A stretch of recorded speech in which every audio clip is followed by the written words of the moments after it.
سونا جت پیر دھرے ات حرم بڑے تیرے سر دا حال خدا جانے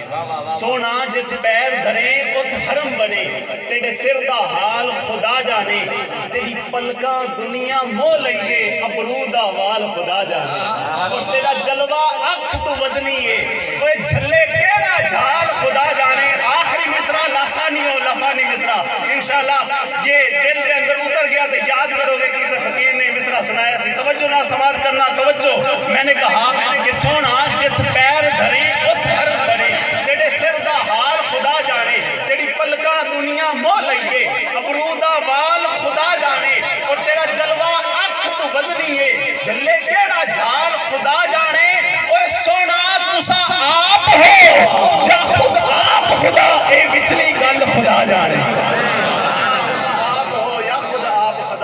وچلی گل خدا جانے اللہ تعالیٰ علامہ صاحب دا ذکر رسول کرنا اپنی بارگاہ دے اندر قبول و منظور فرمائے اور سانو جڑے انہوں نے آخر تے نصیحت کی تھی استعمال کرن دی توفیق عطا فرمائے اور سانو صبح فجر دی نماز با جماعت ادا کرن دی بھی توفیق عطا فرمائے آمین اور اس ذکر رسول دی محفل دے صدقے دے نال سانو 5 وقت دا با جماعت نمازی بنا سانو گھر دے اندر ساڈے گھر والے جتنے بھی انہاں نوں بھی نماز دی تلقین کرن دی انہاں نوں 5 وقت دا نمازی بنا دے اللہ تعالیٰ دی بارگاہ دے اندر دعا ہے